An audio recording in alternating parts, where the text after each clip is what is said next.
Hello, hello. Today I'm talking about the season of Lammas or Lughnasadh, this time of year that's directly between the summer solstice and the fall equinox, and how to celebrate this time and work with the energies of this season with plant medicines and ritual. So this season to me is a season of ripeness. It is this early August time when all of the fruits are really ripe and ready for harvest. Traditionally in the European pagan or Celtic cultures, this is known as the first harvest and enters us into the autumn season, actually, the end of summer. But in our modern calendar, being right in the middle of summer, this is a time when everything is, just juicy. I just harvested zucchinis and cucumbers and blackberries from my yard, and there's just such a sense of abundance. So we can work with the energies of this time by contemplating how you reflect the energies of the season in your own personal life. So how in your life and where in your life are you feeling particularly ripe, particularly juicy? What has swollen and really been feeding you lately? We planted our intentions and seeds early in the year or in the fallow time of winter solstice or early spring. And we've been, working on them. Maybe they're psychological seeds, maybe they're literal creations we're bringing into the world. But what is it that is really ripe for harvest right now? And what can you really celebrate in that harvest? So there is an abundance. Like I mentioned, the earth is just blossoming with generosity, just kind of like overflowing. It's berry season here in the Pacific Northwest, in Portland, where I live. And when the blackberries come out, it just signals to me this time has opened. The blackberry is just growing as weeds all over the city and just outside the city. There's just this generosity of the earth that's, eat me, pick me, and this like rich color of the dark black purple of the berry is just so rich, and it really just elicits this time of year for me. But this abundance that's available, really aligning yourself with that feeling. A lot of times we, in our culture, in our current culture, feel a sense of scarcity. It's kind of programmed into us over and over and over again through the media, through the stories we're told, through the videos we watch, that there is not enough, and there legitimately is reason to feel scarce sometimes, like you don't have enough money to pay your rent. I'm not saying that you should never feel scarce or that's wrong or bad. But just trying to lean into that and a story of abundance to help counter that programming that there's limitation and there's just not enough. How can we lean into this other side of that coin? And where is there abundance in your life? Where is there a sense of expansion and enough? Maybe it's not money for you, but maybe it's love, or maybe it is money, or maybe it's health. What area, what realm of your life feels really abundant? Like, where can you pick and really acknowledge this abundance in your life so you can really breathe into that feeling that yes, there is a lot. There is a lot to celebrate here, even if it's not in all of the realms, because leaning into that energy and widening it really helps bring that energy into your whole experience of the world as more open. An abundance lands in the body as a sense of openness and wideness, and not a tight constriction that so many of us walk around in. So just calling in that energy helps us kind of soften and widen outwards, which is what the energy of summer, late summer in particular, does, rather than the spring energy of charging forward and moving upward and progress. In the spring, in the summer, as the darkness begins to come back slowly at the summer solstice, we start to soften outwards. So we initiate that exhale. And so we're kind of, feeling into that, and what other energies kind of correlate with that energy, that exhale. So abundance. And with abundance, or alongside abundance, comes generosity. And, it's difficult to be generous if you feel scarce. It's difficult to be generous if you feel tight around something. So leaning into this state or feeling of abundance helps guide us into that state of generosity where we do have more than enough, and there is this sense of overflowing, and we can give back to the earth with offerings, we can give back to our community, we can donate, we can offer our services.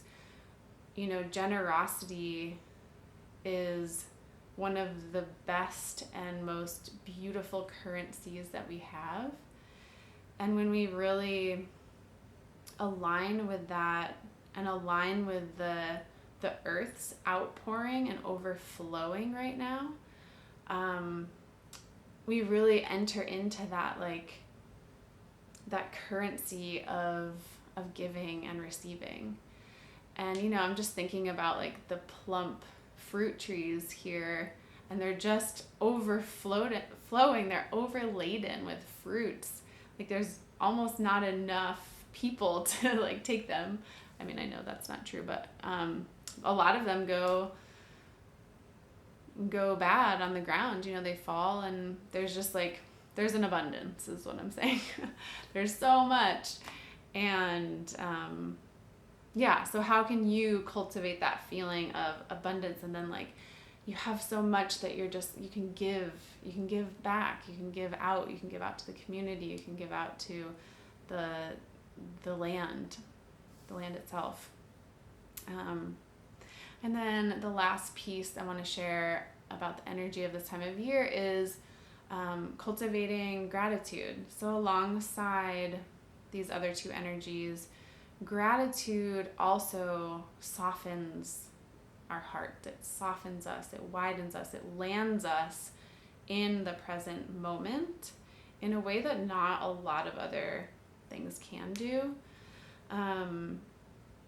So feeling into what is it, when you do this exploration of abundance, feeling into what is it that you're grateful for. Maybe it is that abundance of love and support in your life. Maybe it is your physical health. Maybe it is your spiritual practice. Maybe it is your spiritual guides. I have a practice of writing in my gratitude journal every night at least 3 things that I'm grateful for, and I try not to get really repetitious about it, because when you start thinking about what you can be grateful for, there's endless things, but so often we get really tight visioned and narrow focused, and that's partially because of that fear mentality that creeps in so much these days, but it keeps us really narrow-minded. So when we start to invoke gratitude, we're widened. We can widen the lens and look around and think, wow, I'm grateful for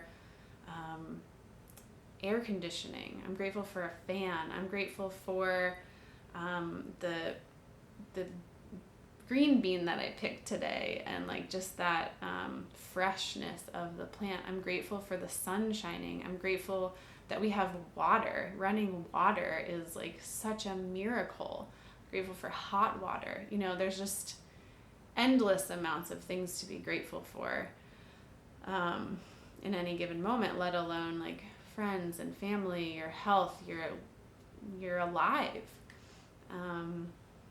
So really kind of leaning into that energy helps widen the lens of your focus and helps kind of get you out of that state of, you know, doing one thing to the next thing, hyper-focused, linear mindedness, and help you step back a little bit and hold something that's a little bit wider. So these three energies really play into each other and interweave into each other and feed each other, the abundance, the generosity, and the gratitude.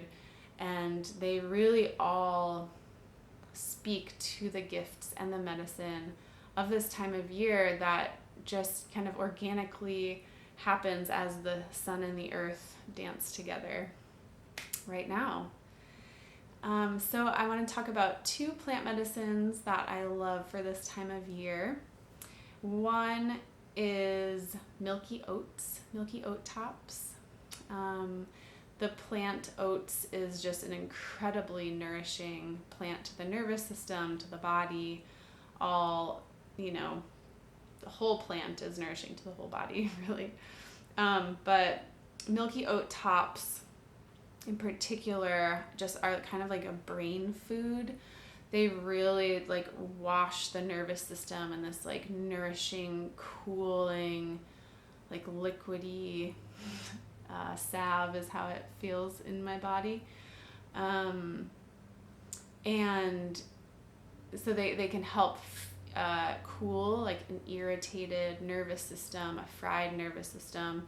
You know, there's a lot happening externally in the summer months. And Milky Oats just kind of brings you back into yourself, like a cooling kind of like nourishing bath to just bathe your whole nervous system in. So that's a really, really wonderful one to work with at this time of year. It's like, it really also elicits this like abundance and deep nourishment feeling in the body. And you can, you know, get dried Milky Oat Tops and have them as tea. I love to drink a nourishing tea that way.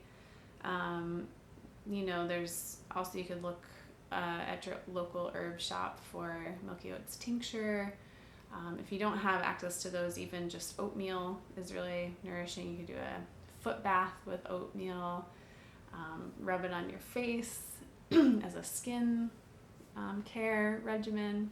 There's so many things you can do with oats, but it's a really wonderful one to work with at this time, and just start to like bring that kind of, I guess, yin energy back into this very external and fiery time, you know, since, I guess really since the spring equinox, but even before that at the winter solstice, like the light has, you know, reigned for the past 6 months, and we're now starting to dip back into that darkness, even if it feels very light still. And the second plant is lemon balm. And this plant is also cooling to the nervous system, but it's also brightening. It has a very generous spirit. It's just, whenever I work with this plant, it's just like, take more, you know, like give. It just like grows prolifically. It's just like a super joyful plant, and it helps uplift your spirit, and also, you know, also simultaneously soothe and calm the nervous system. So it's a really wonderful plant to work with. It's in the mint family. You might see it just growing around town. It has a square stem. opposite leaves. It looks like a mint, except for, you know, when you put a little leaf in your hand and smell it, it has a very lemony flavor or lemony scent. So try working with those two plants. Great, both great with tea, for tea. You can use them as tinctures as well.